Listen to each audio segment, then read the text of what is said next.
Dear students, আজি মই তোমালোকক নতুন চেপ্টাৰ এটা যেটো তোমালোকৰ সেকেন্ড চেপ্টাৰ তাৰ বিষয়ে ডিসকাশন কৰিম স্ট্ৰাকচাৰ অফ এটম তোমালোকে সকলোৱে দেখিছে মই তোমালোকক ইয়াৰ নোটছ অলৰেডি দিছোৱে আজি মই স্টাৰ্ট কৰিবলৈ লৈছো স্ট্ৰাকচাৰ অফ এটমৰ বিষয়ে সকলোৱে তোমালোকে বহুতখিনি কথাই জানা তোমালোকে ক্লাছ 9তে হওক বা 10তে হওক বহুতখিনি কথা ইতিমধ্যে গম পাই আহিছা ডেল্টনৰ থিওৰি হওক এটম হওক মোল কনসেপ্ট হওক মলিকুল হওক মোলাৰ মাছ হওক গোটেইখিনি বিষয়ে তোমালোকে অলপ চলপ জানা ইয়াত আৰম্ভণিতে তোমালোকে সেই ডেল্টনৰ এটমিক থিওৰিটোৰ বিষয়ে দিছে বা এটমটো তোমাৰ আটাইতকৈ আমাৰ যোনটো ফাণ্ডামেণ্টেল পাৰ্টিকল আটাইতকৈ সৰু যোনটোক আমি ভাঙিব নোৱাৰে সেইবোৰ কথাই অলপ হিষ্ট্ৰীটো তেওঁলোকে দিছে ফাৰ্ষ্ট আৰু ছেকেণ্ড পেৰাগ্ৰাফটো একেখিনি কথাই পাবা আমি এটা প্ৰথম আমাৰ অবজেক্টিভটো কিছে এইটো to know about the discovery of electron proton and neutron and their characteristics অৰ্থাৎ যোনটা সাব এটমিক পাৰ্টিকল এটমটো ভাঙি দিয়াৰ পিছত আমি তিনটা পাৰ্টিকল পাওঁটো ইলেক্ট্ৰন প্ৰটন এণ্ড নিউট্ৰন সেইকেইটা ডিস্কভাৰী কেনেকৈ হৈছিলে কি এক্সপেৰিমেণ্ট কৰি পাইছিলে তাৰ কনক্লুজন কি হয় এইখিনি বিষয়ে আমি ইয়াত ডিসকাশন কৰিম ফাৰ্ষ্ট পেৰাগ্ৰাফটো মই তোমালোকক তেনেকৈ বুজাই দিওঁ এইটো তোমালোকে নিজে চাই ল'বা এটাটো ফাৰ্ষ্ট যে তোমাৰ সাইন্টিষ্টবোৰে যে ডিস্কভাৰী কৰিছিলে মানে এটমটো তোমাৰ আটাইতকৈ সৰু পাৰ্টিকল বুলি ভাবিছিলে এটোটো ডেল্টনে কৈছিলে প্ৰথম কথা আৰু এটম ৱৰ্ডটো মিনিংটো মানে এটম ৱৰ্ডটো ক'ৰ পৰা আহিছে প্ৰথমৰ কথা হ'ল এটা গ্ৰীক ৱৰ্ড হয় এটমিও যাৰ তোমাৰ মিনিংটো হৈছে আনকাটেবল অৰ নন ডিভিজিবল অৰ্থাৎ আমি যাক কাটিব নোৱাৰো বা ভাঙিব নোৱাৰো গতিকে তাৰ পৰাই আমি এটমটো পাওঁ হ'ল এইবিলাক তাৰপিছত ছেকেণ্ড পেৰাগ্ৰাফটোত তোমালোকক ডেল্টনৰ এটমিক থিওৰিটো কথা দিছে জন ডেল্টনে এইটো কৈছিলে যে এটমটোৱে হৈছে আল্টিমেট পাৰ্টিকল অৰ্থাৎ পদাৰ্থ এটা আমি আটাইতকৈ সৰু পাৰ্টিকলটো হৈছে এটম ইয়াৰ পিছত আমি আৰু তাক ফাৰ্ডাৰ মানে আৰু ভাঙিব নোৱাৰো আৰু সৰু কৰিব নোৱাৰো গম পালানে আৰু তেওঁ এই যে থিওৰিটো দিছিলে থিওৰিটোৰ পৰা কিছুমান ল এক্সপ্লেইন কৰিব পাইছিলে যেনেকৈ চোৱা law of conservation of mass এইটো দেখিছানে এইটো law of conservation of mass law of constant composition এইবোৰ তোমালোকে পাইছে আগতে এণ্ড ল অফ মাল্টিপল প্ৰপৰ্শ্যন এইকেইটা তেওঁ ছাকচেছফুলি এক্সপ্লেইন কৰি দিছিলে হ'ল এতিয়া কিন্তু সব ল তুমি এক্সপ্লেইন কৰিব পৰা হ'ব লাগিবতো এতিয়া তেওঁ এইটো এক্সপ্লেইন কৰিব নোৱাৰিছে সো এটা এক্সাম্পল দিছে যদি তোমালোকে গ্লাছ বা ইবনাইট মেটেৰিয়েল ৰাপ কৰা সিল্ক বা ফাৰ্ম থকা বস্তু এটা দি এটা তোমাৰ কি হয় বুলি কৈছে গ্লাছ আৰু ইবনাইটটো ইলেক্ট্ৰিকেলি চাৰ্জ হৈ যায় এই এক্সপ্লেনেশ্যনটো তো দিব পৰা নাছিলে যেটো প্ৰত্যেকটো বস্তুৰে মেটাৰৰ আটাইতকৈ আল্টিমেট পাৰ্টিকলটো এটম হয় বুলি কৈছে তেনে এক্সপ্লেনেশ্যনটো দিব পাৰিব লাগিছিলে কিন্তু তেওঁ নোৱাৰিলে হ'ল এতিয়া ইয়াত আমি এই ডেল্টনৰ এটমিক থিওৰিটো সেইটো মানে ফেইল হৈ গ'ল আমি ফাৰ্ডাৰ আমি বাকী সাইন্টিষ্টবোৰে যেতিয়া কিছুমান এক্সপেৰিমেণ্ট কৰিলে তেওঁলোকে গম পালে যে সাব এটমিক পাৰ্টিকল কিছুমানো আছে মানে এটমবোৰ ভাঙিলে আমি আৰু তিনটা পাৰ্টিকল পাওঁ সেইকেইটা কি হৈছে তোমাৰ ইলেক্ট্ৰন প্ৰটন এণ্ড নিউট্ৰন এইকেইটা কথা আমি চবেই জানো সেইকেইটা কেনেকৈ ডিস্কভাৰী কৰিছিলে কি এক্সপেৰিমেণ্ট কৰিছিলে এইখিনি বিষয়ে আমি এতিয়া ডিসকাশন কৰিম ডিয়াৰ ষ্টুডেণ্টছ আজি মই তোমালোকক নতুন চেপ্টাৰ এটা যেটো তোমালোকৰ সেকেন্ড চেপ্টাৰ তাৰ বিষয়ে ডিসকাশন কৰিম স্ট্ৰাকচাৰ অফ এটম তোমালোকে সকলোৱে দেখিছে মই তোমালোকক ইয়াৰ নোটছ অলৰেডি দিছোৱে আজি মই স্টাৰ্ট কৰিবলৈ লৈছো স্ট্ৰাকচাৰ অফ এটমৰ বিষয়ে সকলোৱে তোমালোকে বহুতখিনি কথাই জানা তোমালোকে ক্লাছ 9তে হওক বা 10তে হওক বহুতখিনি কথা ইতিমধ্যে গম পাই আহিছা ডেল্টনৰ থিওৰি হওক এটম হওক মোল কনসেপ্ট হওক মলিকুল হওক মোলাৰ মাছ হওক গোটেইখিনি বিষয়ে তোমালোকে অলপ চলপ জানা ইয়াত আৰম্ভণিতে তোমালোকে সেই ডেল্টনৰ এটমিক থিওৰিটোৰ বিষয়ে দিছে বা এটমটো তোমাৰ আটাইতকৈ আমাৰ যোনটো ফাণ্ডামেণ্টেল পাৰ্টিকল আটাইতকৈ সৰু যোনটোক আমি ভাঙিব নোৱাৰে সেইবোৰ কথাই অলপ হিষ্ট্ৰীটো তেওঁলোকে দিছে ফাৰ্ষ্ট আৰু ছেকেণ্ড পেৰাগ্ৰাফটো একেখিনি কথাই পাবা আমি এটা প্ৰথম আমাৰ অবজেক্টিভটো কিছে এইটো to know about the discovery of electron proton and neutron and their characteristics অৰ্থাৎ যোনটা সাব এটমিক পাৰ্টিকল এটমটো ভাঙি দিয়াৰ পিছত আমি তিনটা পাৰ্টিকল পাওঁটো ইলেক্ট্ৰন প্ৰটন এণ্ড নিউট্ৰন সেইকেইটা ডিস্কভাৰী কেনেকৈ হৈছিলে কি এক্সপেৰিমেণ্ট কৰি পাইছিলে তাৰ কনক্লুজন কি হয় এইখিনি বিষয়ে আমি ইয়াত ডিসকাশন কৰিম ফাৰ্ষ্ট পেৰাগ্ৰাফটো মই তোমালোকক তেনেকৈ বুজাই দিওঁ এইটো তোমালোকে নিজে চাই ল'বা এটাটো ফাৰ্ষ্ট যে তোমাৰ সাইন্টিষ্টবোৰে যে ডিস্কভাৰী কৰিছিলে মানে এটমটো তোমাৰ আটাইতকৈ সৰু পাৰ্টিকল বুলি ভাবিছিলে এটোটো ডেল্টনে কৈছিলে প্ৰথম কথা আৰু এটম ৱৰ্ডটো মিনিংটো মানে এটম ৱৰ্ডটো ক'ৰ পৰা আহিছে প্ৰথমৰ কথা হ'ল এটা গ্ৰীক ৱৰ্ড হয় এটমিও যাৰ তোমাৰ মিনিংটো হৈছে আনকাটেবল অৰ নন ডিভিজিবল অৰ্থাৎ আমি যাক কাটিব নোৱাৰো বা ভাঙিব নোৱাৰো গতিকে তাৰ পৰাই আমি এটমটো পাওঁ হ'ল এইবিলাক তাৰপিছত ছেকেণ্ড পেৰাগ্ৰাফটোত তোমালোকক ডেল্টনৰ এটমিক থিওৰিটো কথা দিছে জন ডেল্টনে এইটো কৈছিলে যে এটমটোৱে হৈছে আল্টিমেট পাৰ্টিকল অৰ্থাৎ পদাৰ্থ এটা আমি আটাইতকৈ সৰু পাৰ্টিকলটো হৈছে এটম ইয়াৰ পিছত আমি আৰু তাক ফাৰ্ডাৰ মানে আৰু ভাঙিব নোৱাৰো আৰু সৰু কৰিব নোৱাৰো গম পালানে আৰু তেওঁ এই যে থিওৰিটো দিছিলে থিওৰিটোৰ পৰা কিছুমান ল এক্সপ্লেইন কৰিব পাইছিলে যেনেকৈ চোৱা law of conservation of mass এইটো দেখিছানে এইটো law of conservation of mass law of constant composition এইবোৰ তোমালোকে পাইছে আগতে এণ্ড ল অফ মাল্টিপল প্ৰপৰ্শ্যন এইকেইটা তেওঁ ছাকচেছফুলি এক্সপ্লেইন কৰি দিছিলে হ'ল এতিয়া কিন্তু সব ল তুমি এক্সপ্লেইন কৰিব পৰা হ'ব লাগিবতো এতিয়া তেওঁ এইটো এক্সপ্লেইন কৰিব নোৱাৰিছে চ' এটা এক্সাম্পল দিছে যদি তোমালোকে গ্লাছ বা ইবনাইট মেটেৰিয়েল ৰাপ কৰা চিল্ক বা ফাৰ্ম থকা বস্তু এটা দি তেতিয়া তোমাৰ কি হয় বুলি কৈছে গ্লাছ আৰু ইবনাইটটো ইলেক্ট্ৰিকেলি চাৰ্জ হৈ যায় এই এক্সপ্লেনেশ্যনটো তই দিব পৰা নাছিলে যিহেতু প্ৰত্যেকটো বস্তুৰে মেটাৰৰ আটাইতকৈ আল্টিমেট পাৰ্টিকলটো এটম হয় বুলি কৈছে তেন্তে এক্সপ্লেনেশ্যনটো দিব পাৰিব লাগিছিলে কিন্তু তেওঁ নোৱাৰিলে হ'ল এতিয়া ইয়াত আমি এই ডেল্টনৰ এটমিক থিয়ৰিটো সেইটো মানে ফেইল হৈ গ'ল আমি ফাৰ্ডাৰ আমি বাকী চাইণ্টিষ্টবোৰে যেতিয়া কিছুমান এক্সপেৰিমেণ্ট কৰিলে তেওঁলোকে গম পালে যে চাব এটমিক পাৰ্টিকল কিছুমানো আছে মানে এটমবোৰ ভাঙিলে আমি আৰু 3টা পাৰ্টিকল পাওঁ সেইকেইটা কি হৈছে তোমাৰ ইলেক্ট্ৰন প্ৰটন এণ্ড নিউট্ৰন এইকেইটা কথা আমি চবেই জানো সেইকেইটা কেনেকৈ ডিস্কভাৰী কৰিছিলে কি এক্সপেৰিমেণ্ট কৰিছিলে এইখিনি বিষয়ে আমি এতিয়া ডিছকাশ্যন কৰিম এতিয়া ফাৰ্ষ্ট তোমাৰ চাব এটমিক পাৰ্টিকল আমি ডিস্কভাৰী অফ ইলেক্ট্ৰনৰ বিষয়ে চাম কিন্তু তাৰ আগতে এটা কথা লিখিছে আমি ইয়াত যিমানবোৰ এক্সপেৰিমেণ্ট পঢ়িম ন এক্সপেৰিমেণ্টবিলাকৰ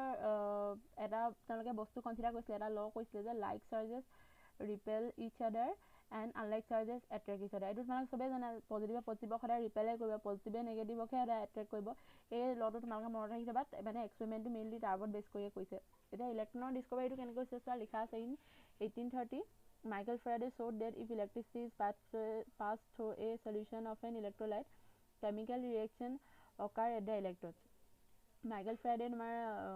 এইটো এক্সপেৰিমেণ্ট কৰিছিলে ইলেক্ট্ৰিচিটিৰ ওপৰত তেওঁ বহুত ধৰণৰ এক্সপেৰিমেণ্ট কৰিছে আৰু যদি আমি এটা ইলেক্ট্ৰলাইট সলিউশ্যনৰ মাজত ইলেক্ট্ৰলাইট মানেটো বুজি পোৱা য'ত আয়নছ প্ৰেজেণ্ট থাকে তাৰ মাজত যদি আমি ইলেক্ট্ৰিচিটি পাছ কৰি দিওঁ তেন্তে কিছুমান কেমিকেল ৰিয়েকশ্যন হ'ব বুলি কৈছে ইলেক্ট্ৰডত আৰু আল্টিমেটলি তোমাৰ কি হয় ইলেক্ট্ৰডত তোমালোকে পঢ়ি আহিছা ৰিফাইনিং মেটেল ৰিফাইনিঙত আছিলে নেকি কপাৰৰ এক্সট্ৰেকশ্যন হ'ব তাত তোমাৰ এডাল ইলেক্ট্ৰড ডিজল্ভ হৈ যায় আৰু আনডাল ইলেক্ট্ৰডত তোমাৰ ডিপজিট হৈ যায় পিয়'ৰ মেটেলটো সেইবিলাকৰ বিষয়ে তেওঁ ইয়াত আকৌ দিছে এতিয়া মেইনলি হ'ল এইখিনি কথা কৈ দিলে বাৰু আকৌ মাইকেল ফেৰাডে তোমাৰ আমাৰ প্ৰথম এটা টেষ্ট কৰিছিলে এতিয়া সেইটো কি চোৱা লিখিছে in mid 1850s many scientist mainly Faraday begin to study electric discharge in partially evacuated tubes known as cathode ray discharge tube তেওঁ ফেৰাডে কি কৈছে তোমাৰ ইলেক্ট্ৰিকেল ডিচাৰ্জটো কেনেকৈ হয় ইলেক্ট্ৰিকেল ডিচাৰ্জ মানে ধৰা যোনবিলাক ইলেক্ট্ৰনবিলাক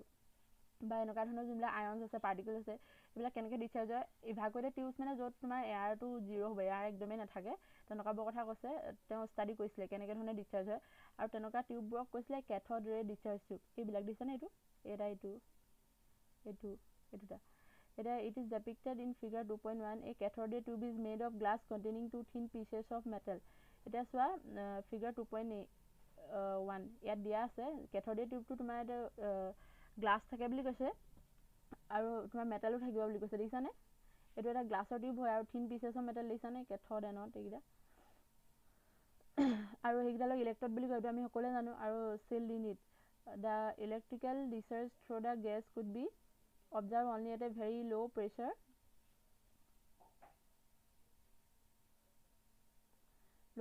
and at a very high voltage আৰু যে আমি যোনটো এনেকুৱা ধৰণৰ চেম্বাৰটো থাকিব এই চেম্বাৰটোত যেতিয়া আমি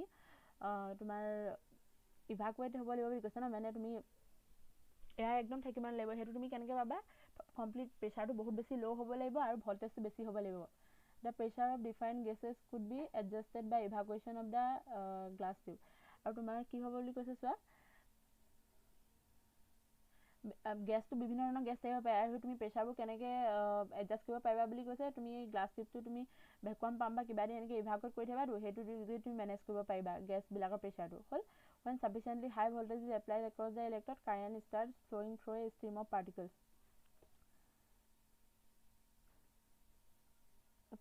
moving in the tube from the negative electrode to the positive electrode মানে কেথডৰ পৰা এনডলৈ তোমাৰ ফ্ল' হ'ব বুলি কৈছে তুমি যিহেতু হাই ভল্টেজ এপ্লাই কৰিয়ে থৈছা আৰু তাত তোমাৰ ভেকুৱাম আছে মানে ইভাকুৱেট কৰিয়ে থোৱা আছে বস্তুটো আৰু প্ৰেছাৰো এটা এপ্লাই কৰি থৈছা তেতিয়া তোমাৰ কি হ'ব বুলি কৈছে ইলেক্ট্ৰনবোৰে ষ্টাৰ্ট কৰিব তোমাৰ কেথডৰ পৰা এনডলৈ যাব গম পাইছানে আৰু তোমাৰ কি সেইটো কাৰণে যিহেতু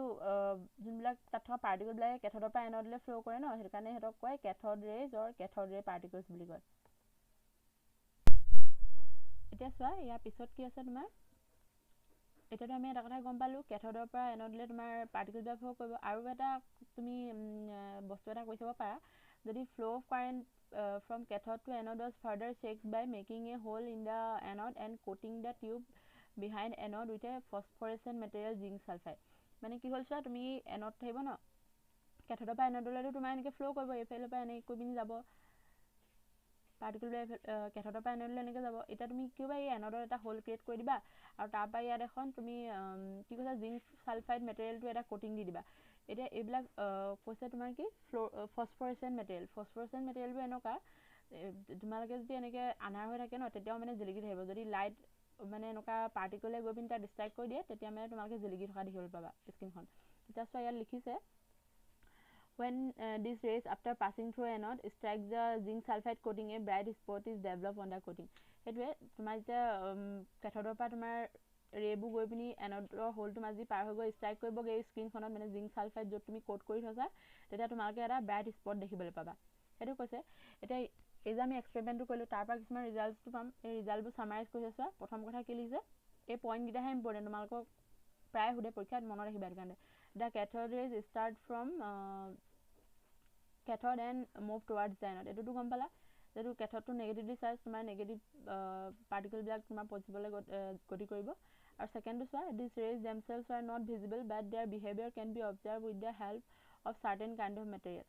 এতিয়া আমিতো এনেই জেনেৰেল নেদেখিম ন আমি কৈছোঁহে এইটো কেথডৰ পৰা এনডলৈ গৈছে বুলি কিন্তু তোমালোকক আমাক যোনটো পিছত এক্সপেৰিমেণ্টটো ক'লে যে তুমি এখন ফছফৰেচেণ্ট মেটেৰিয়েলৰ কোটিং এটা দি দিয়া এই কোটিংটো দিয়াৰ ফলত আমি গম পালোঁ যে কেথডৰ পৰা এনডলৈ মেটেৰিয়েলটোৱে মুভমেণ্ট কৰিছে সেই কথাটোকে ইয়াত কৈছে television picture tubes are cathode ray tubes and television picture results due to fluorescence on the television screen coated with certain fluorescent or phosphorescent material এতিয়া তোমালোকৰ টেলিভিশ্যনৰ যোনটো পিকচাৰ টিউব থাকে এইটো একচুৱেলি এটা কেথড ৰে টিউবে হয় ইয়াতো তোমালোকে এনেকুৱা ধৰণৰ ফছফৰেচেণ্ট মেটেৰিয়েলৰ কোটিং দেখা পাবা মানে আৰু 3 নম্বৰ পইণ্টটো চাওক মানে ছেকেণ্ড পইণ্টটো যোনটো কৈছে তাৰ যদি এক্সাম্পল দিলে তোমালোকে টেলিভিশ্যন পিকচাৰ টিউবটোৰ কথা ক'ব পাৰা আৰু 3 নম্বৰ পইণ্টটো লিখিছে in the absence of electric or magnetic field this rays travel in straight line এটা ইলেক্ট্ৰিক বা মেগনেটিক ফিল্ড এপ্লাই কৰিলে তোমালোকৰ কিছুমান ডেভিয়েশ্যন দেখিবলৈ পাবা আৰু সেইবিলাকৰ যদি এবচেঞ্চ হয় তেনেহ'লে ষ্ট্ৰেইট লাইনত যাব 4th পইণ্টটো আছে in the presence of electric or magnetic field the behaviour of cathode rays are similar to that expected from negatively charge particle suggesting that the cathode rays consist of negatively charged particles called electrons এতিয়া তোমালোকৰ ইয়াত কি কৈছে এটা চোৱা 4th পইণ্টটোৱে কি কৈছে তোমাৰ যদি ইলেক্ট্ৰিক বা মেগনেটিক ফিল্ডৰ প্ৰেজেঞ্চত তোমালোকে চোৱা বিহেভিয়াৰবোৰ কেথড ৰেজৰ তেন্তে নেগেটিভলি চাৰ্জ পাৰ্টিকলবিলাকৰ যিটো বিহেভিয়াৰ হয় কেথড ৰে টিউববিলাকৰো একেধৰণৰ তোমালোকে বিহেভিয়াৰ দেখিব পাবা তাৰপৰা আমি এটা কনক্লুজন দিব পাৰোঁ যে কেথড ৰে টিউববোৰ তোমাৰ নেগেটিভলি চাৰ্জ পাৰ্টিকলে বনিছে অৰ্থাৎ ইলেক্ট্ৰনছ হয় গম পালানে আৰু তোমালোকৰ 4th পইণ্টটো কি চোৱা the characteristics of cathode raise do not depend upon the material of electrodes and the nature of the gas present in the cathode ray tube এটা তোমালোকে যোনটো ইভাকুৱেটেড চেম্বাৰ লৈছা তাততো কিবা এটা গেছ প্ৰেজেণ্ট থাকিব আৰু বিভিন্ন ধৰণৰ মেটেৰিয়েলছো ইলেক্ট্ৰডটোতো তোমাৰ কিবা এটা মেটেৰিয়েল লৈহে বনাইছা এতিয়া সেইবিলাকৰ ওপৰত ডিপেণ্ড নকৰে বুলি কৈছে যোনটো তোমাৰ কেথড ৰেজবিলাক বা ইলেক্ট্ৰনছ বুলিও ক'ব পাৰোঁ মানে লাষ্টত আমি এটাই কনক্লুজন দিব পাৰি গোটেই এক্সপেৰিমেণ্টটোৰ পৰা চোৱা কি লিখিছোঁ thus we can conclude that electrons are basic constituents of all the atoms এতিয়া এটা আমি চাব এটমিক পাৰ্টিকুলৰ বিষয়ে তোমালোকে গম পালা এতিয়া ইয়াৰ পৰা আৰু কেইটামান বস্তু ওলাইছিলে তোমাৰ যেনেকৈ ইলেক্ট্ৰনৰ চাৰ্জটো কেনেকৈ উলিয়াইছোঁ বা মাছটো কেনেকৈ উলিয়াইছোঁ সেইখিনি আমি পিছৰ ভিডিঅ'টো ডিছকাশ্যন কৰিম